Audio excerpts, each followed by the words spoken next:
Srang shalok kaisa pandani bisingtei transport bedekni LDC asuk thayo chakri manai rokni yago offer yafare rekha mantri Sushant Chaudhary.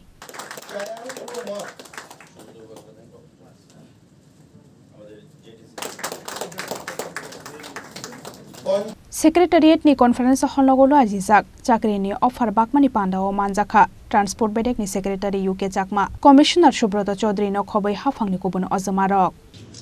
All covered though.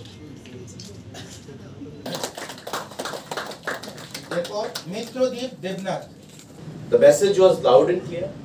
যে ত্রিপুরা রাজ্যে সরকারি চাকরি বা জনসংখ্যা যে অনুপাতে আছে তার থেকে সরকারি চাকরিজীবী অনেক বেশি এবং বাইরের স্টেটের সঙ্গে যদি আমরা কম্পারিজন করি সেটাই দেখা যায়। তো তারপরেও আমাদের যেহেতু এই রাজ্যে ইন্ডাস্ট্রি নেই বা আমাদের কর্পোরেট সেক্টর তেমন ভাবে নেই, তাই আমাদের রাজ্যের ছেলেমেয়েরা সরকারি চাকরির উপরই বিশেষ করে নির্ভরশীল এবং তার লাইফকে সিকিউর করার জন্য সরকারি চাকরি তাই তারা বেশি প্রেফার করে। তো আজকে সেই 8 জন যারা ভাগ্যবান আমি বলবো, এখানে গত পরশুদিনও আমি দেখেছি 9 জন ইঞ্জিনিয়ার বিটেক ফুড ডিপার্টমেন্টে এলডিসির চাকরি নিয়েছে। আজকে এমএসসি রয়েছে, এমএ রয়েছে, বিটেক রয়েছে 2 জন, বিটেক মাস্টার ডিগ্রি রয়েছে 3 জন, 4 জন, গ্রাজুয়েশন রয়েছে। যারা ইঞ্জিনিয়ারের চাকরি করতো বা করার এলিজিবিলিটি যাদের রয়েছে তারা এলডিসি চাকরি করছে।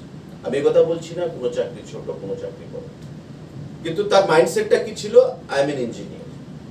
এখন কি যে আমি এলডিসি চাকরি নিচ্ছি, যদি ভবিষ্যতে কোনো সুযোগ আসে ত্রিপুরা ইঞ্জিনিয়ারিং সার্ভিসে যদি আমি ক্র্যাক করতে পারি বা ভবিষ্যতে যদি বেটার কোনো opportunity pi, I will switch over, আমি সেখানে চলে যাব। ইউ আর এট লিবার্টি, তোমাদের বা আপনাদের কোনো ধরনের সেখানে বাধা বিপত্তি সেখানে নেই। কিন্তু এই যে গভর্নমেন্ট চাকরি স্বচ্ছ নিয়োগ নীতির মাধ্যমে আমরা করেছি, গভর্নমেন্টের স্বচ্ছ নিয়োগ নীতির ফলেই কিন্তু you people have been selected. We took our time, আমরা টাইম নিয়েছি। জেআরবিটির ছেলেরা একটা ফেসবুকে যখন পোস্টিং করতাম, যে কোনো একটা পোস্টিং, হয়তো আমার কোনো অ্যাক্টিভিটিসে পোস্টিং করলাম, ফেসবুকে আপডেট দিলাম, 5 মিনিটের মধ্যে 500, 700, 1000, 1500 কমেন্টস। তো ভাবতাম এত পপুলার হয়ে গেলাম রাতারাতি, যে কমেন্টস বক্সে যাই সব দেখি কাট এন্ড পেস্ট, মানে কপি পেস্ট, স্যার জেআরবিটি নিয়োগ করুন, জেআরবিটি নিয়োগ করুন, জেআরবিটি নিয়োগ করুন। এটা অনিশ্চয়তার মধ্যে ছিল সবাই যে আদৌ জেআরবিটি রিক্রুটমেন্ট হবে কি।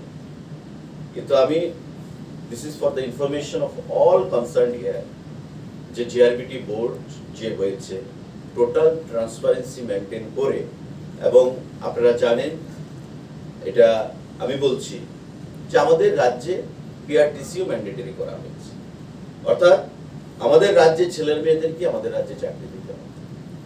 তাই এই জিনিসটা করতে গিয়েও অনেকটা সময় আমরা নিতে হয়েছে। তারপরেও যখন জেআরবিটি হয়েছে তখন পিআরটিসি ম্যান্ডেটরি ছিল না, যখন এক্সাম হয়েছে, তারপরেও কিন্তু কিছু বহিরাগত চাকরি পেয়েছে আমাদের রাজ্যে। তো এটা আমরা টাইম নিয়েছি এবং আজকে এই 8 জন সুভাষকে চাকরির অফার তুলে দেওয়া হবে। আমার কিছু সাবমিশন থাকবে প্রত্যেকের কাছে, যে কোনো গভর্নমেন্ট কর্মচারীদের অ্যাক্টিভ পার্টিসিপেশন বা কন্ট্রিবিউশন ছাড়া চলতে পারে না। রাজা খরাগুলি নিশিমি প্রণব নিকথম চিনি খরাং।